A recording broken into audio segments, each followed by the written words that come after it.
Hello friends, আমি দেবজ্যোতি। তো sorry কিছুদিন বাদে ভিডিও বানাচ্ছি। আজকে আমরা করব স্টোলেন সিনেমাটার রিভিউ, যে সিনেমাটা অ্যাজ ইউজুয়াল রিভিউ করতে আমার দেরি হয়ে যাচ্ছে। তো সিনেমাটা কেমন হলো দেখুন। আমি এই সিনেমাটাকে অ্যাকচুয়ালিতে রিভিউ করা ডিফিকাল্ট। তো আমার যে অ্যাকচুয়াল রিভিউটা থাকবে সেটার মধ্যে অনেক স্পয়লার থাকবে, তো অনেক মানুষ না দেখে থাকতে পারেন। তো তাদের জন্য একটা স্পয়লার ফ্রি 2 লাইনের রিভিউ, সেটা হচ্ছে যে এই সিনেমাটা খুব টান টান একটা থ্রিলার সিনেমা হয়েছে। খুব টান টান, খুব গ্রিপলিং একটা থ্রিলার সিনেমা হয়েছে। যারা NH10 দেখেছেন বা যারা এই বছরের শুরুতে এসেছিল ক্রেজি, সোহম শাহ সিনেমা, এই সিনেমাগুলো আপনাদের ভালো লেগেছে, you guys should go for Stolen. আপনাদের কিন্তু খুবই ভালো লাগবে। ক্রেজির যে ব্যাপারটা ছিল, ক্রেজির ওই সার্ভাইভালিস্ট ব্যাপারটা বা রেস এগেনস্ট টাইম ব্যাপারটা বা ওই টান টান ব্যাপারটা কিন্তু এই সিনেমার মধ্যে পুরোটা আছে। ক্রেজির ওই ডার্ক হিউমারটা বা সেলফ অ্যাওয়ার মজাটা নেই। It's a dead serious movie. তো আপনাদের কিন্তু খুবই ভালো লাগবে এবং ব্রিলিয়ান্টলি অ্যাক্টেড। এই সিনেমায় প্রত্যেকের পারফরমেন্স দুর্দান্ত এবং এমন অভিনেতাদেরই নেওয়া হয়েছে যাদের বড় হয়তো নেম ভ্যালিউ নেই, কিন্তু তারা অভিনেতা হিসেবে খুব ভালো। বিশেষ করে অভিষেক ব্যানার্জি এবং মিয়া মেলজারের পারফরমেন্স ব্রিলিয়ান্ট। এই জাতীয় সিনেমা প্রচন্ড পরিমাণে ক্যারেক্টার এবং পারফরমেন্স ড্রিভেন হয়। পারফরমেন্স কিন্তু খুব ভালো। তো ওভারঅল খুব টান টান ডেড সিরিয়াস একটা থ্রিলার, যেটা 92-93 মিনিট কখন শুরু হচ্ছে কখন শেষ হচ্ছে আপনারা বুঝতেও পারবেন না। You guys should go for it. যদি NH10 বা ক্রেজি ভালো লেগে থাকে, you guys should go for it. তো this was my spoiler free short review, ঠিক আছে? এবার আমি অ্যাকচুয়ালি তো রিভিউটায় ঢুকছি। দেখুন, এবং এটার মধ্যে কিন্তু স্পয়লার থাকতে চলেছে। দেখুন, এই সিনেমাটা একটা রিয়েল ইনসিডেন্ট থেকে বেস করা, ঠিক আছে? 2018-এ আসামে একটা লিঞ্চিং হয়েছিল, যেটাকে হোয়াটসঅ্যাপ লিঞ্চিং বলে, সেটা থেকে বেস করা। আমরা সিনেমার শুরুতে কি দেখতে পাচ্ছি, যে অভিষেক ব্যানার্জি এবং তার ভাই, যাকে কাইন্ড অফ আমাদের সামায় রানার মতো দেখতে, আমি ফার্স্টে তাই ভেবেছিলাম। তো তারা আর কি একটা স্টেশনে ওয়েট করছে এবং they are going to our destination wedding, but যেটা কোনো কারণে ফ্লাইটটা মিস হয়ে যাচ্ছে এবং they are becoming, unfortunately they are becoming part of this child kidnapping. যেহেতু তারা উইটনেস ছিল এবং স্টেশন প্রায় খালিই ছিল, they are getting involved in this এবং তারপরে জিনিসটা স্পাইরাল আউট করছে। এবং এখান থেকে এই সিনেমাটার প্রথম যে মেন থিম, সেটা হচ্ছে মরাল অ্যাম্বিগুইটি। দেখুন, এই সিনেমাটা আমাদের না, এই সিনেমাটার যে সব থেকে বড় স্ট্রেংথ, এটা কোনো একটা স্পেসিফিক জিনিসকে পুশ করে না। প্রত্যেকটা সিনেমারই একটা থিম থাকে, একটা বক্তব্য থাকে। এখানে না, এই সিনেমাটা খুব সুন্দর করে আমাদের মানুষের যে মরাল গ্রে এরিয়া, সেগুলোকে হাইলাইট করেছে।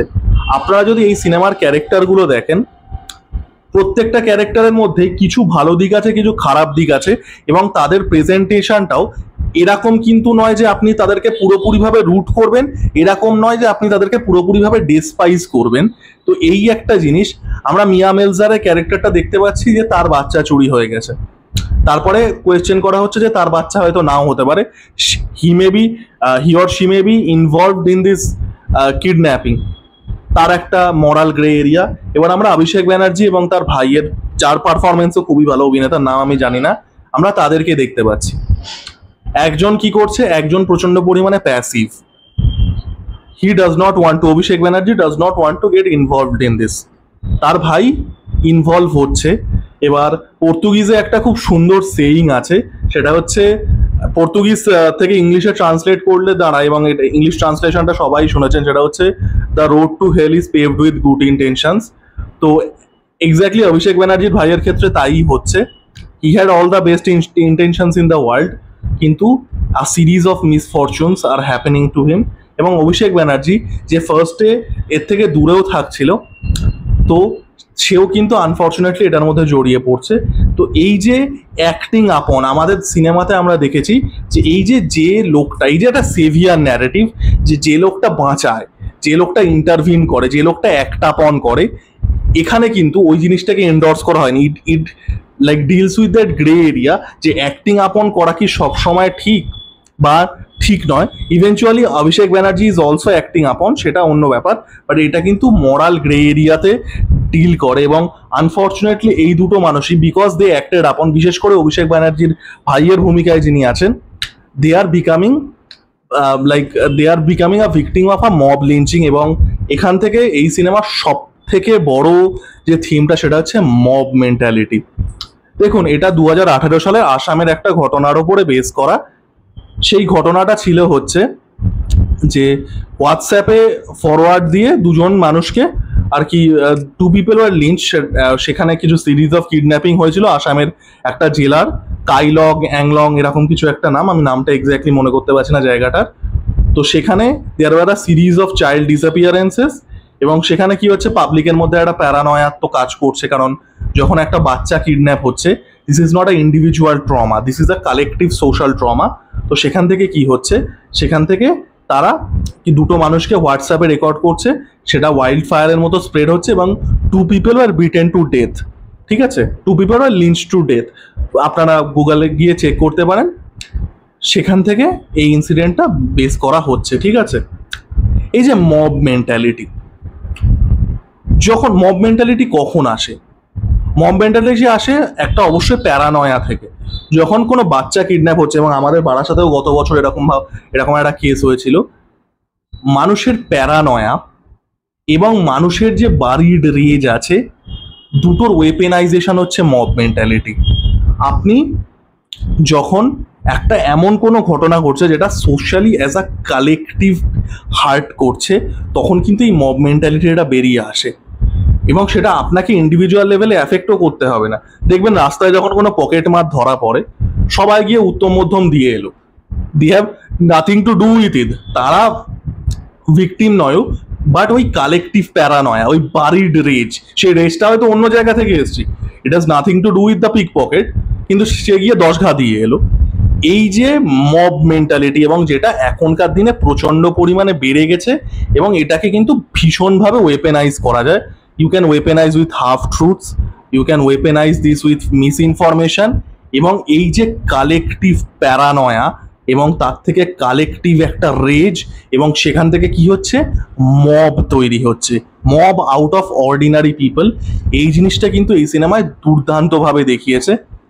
এখনকার দিনে দেখুন, এটা নিয়ে আমি মাল্টিপল ভিডিওস বানিয়েছি আমার মুভি রিভিউ চ্যানেল হওয়া সত্ত্বেও। গত বছর যখন বাংলাদেশে কি বন্যা নিয়ে একটা বাচ্চা ডুবে যাচ্ছিল, সেসব নিয়ে ছবি, তারপরে গাজা প্যালেস্তাইন নিয়ে, তো এটা মানে বহু বছর ধরেই হয়ে আসছে। মানুষকে না হাফ ট্রুথ দেখিয়ে, মিস ইনফরমেশন দিয়ে রেজ করানোটা এখন একটা basically it has become like industrial scale.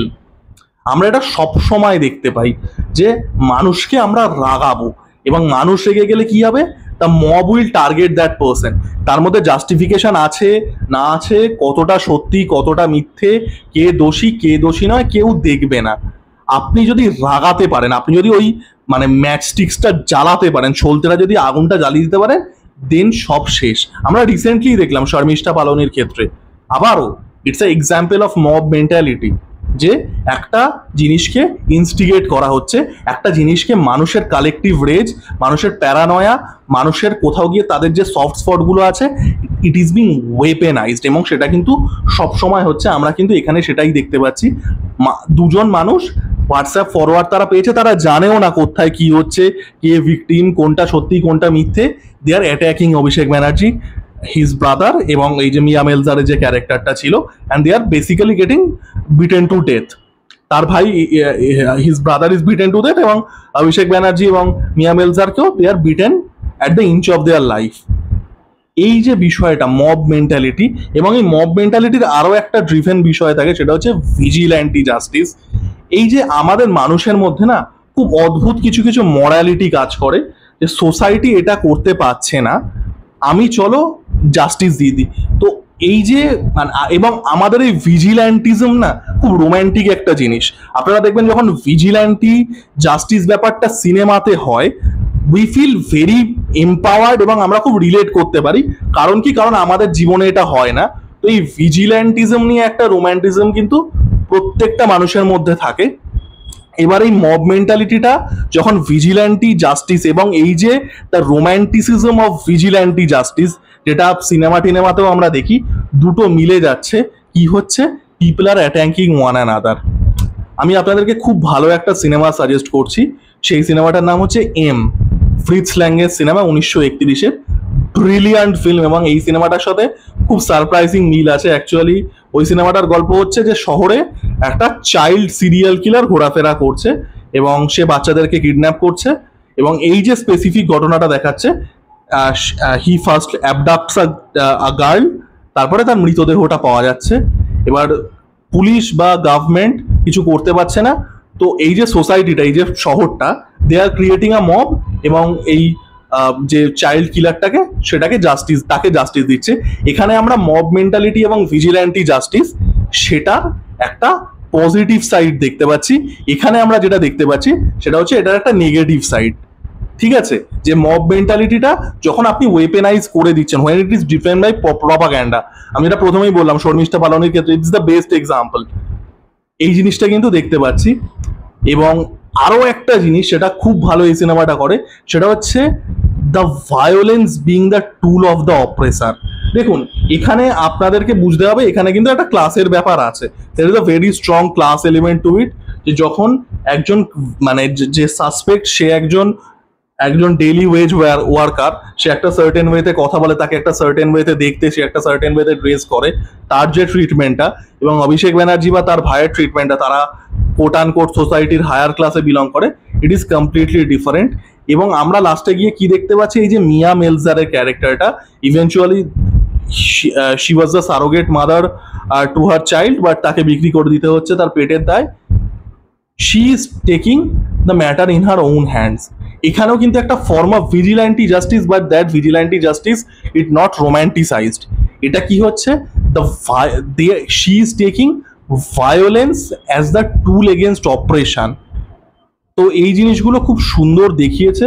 এবং যেটা বললাম যে এখন আমরা এমন একটা সোসাইটিতে বাস করি যে যেখানে মানুষ প্রত্যেকটা ক্ষেত্রে আউটরেজ হয়ে যাচ্ছে, প্রত্যেকটা ক্ষেত্রে পিপল আর গেটিং অ্যাংরি, এবং খুব ইজিলি মিস ইনফরমেশন ছড়িয়ে একটা ইউটিউব ভিডিও, কারোর একটা ফেসবুকে পোস্ট, কোথাও কিচ্ছু না, পিপল আর গেটিং লাইক মানে অ্যাজিটেটেড, এবং খুব ইজিলি আপনি মানুষকে এই মানুষের ওয়ার্স্ট যে প্রবৃত্তিগুলো সেগুলোকে বাইরে আনতে পারছেন, দিস সর্ট অফ ফিল্ম। এবং এটা সিনেমাও না, যেটা বললাম যে 2018 সালে আসামে অ্যাকচুয়ালিতে হয়েছিল, যেখানে হোয়াটসঅ্যাপ ফরওয়ার্ড আর মিস ইনফরমেশন ছড়ানোর জন্য দুটো মানুষকে রাস্তায় পিটিয়ে মেরে ফেলা হয়।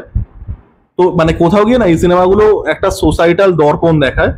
সিনেমাটা সিনেম্যাটিক্যালি খুবই ভালো, যেটা প্রথমেই আমি বললাম, অভিনয়ের দিক দিয়ে খুব ভালো, ইটস লাইক ব্রিলিয়ান্টলি পেস্ট, প্রচন্ড পরিমাণে টাইট, 92-93 মিনিট কখন শুরু হচ্ছে কখন শেষ হচ্ছে বুঝতেই পারবেন না, ব্রিলিয়ান্টলি অ্যাক্টেড। বাট এই সিনেমাগুলো কোথাও গিয়ে আমাদের যে কালেকটিভ সোসাইটি আমরা বাস করছি, আমাদের যে মানসিকতা, এবং এই যে আওয়ার লাইক আমরা এই মিস ইনফরমেশনগুলোতে বা এই যে প্রভোকেশনগুলোতে পা দিই, বা আমরা এই যে ভিজিল্যান্টিজম নিয়ে আমাদের যে রোম্যান্টিক ফ্যান্টাসিগুলো আমরা সিনেমায় দেখতে পাই বা রিয়েল লাইফেও প্রজেক্ট করার চেষ্টা করি, সেগুলো কতটা ডেঞ্জারাস এবং এই জিনিসগুলো সোসাইটিতে বাড়ছে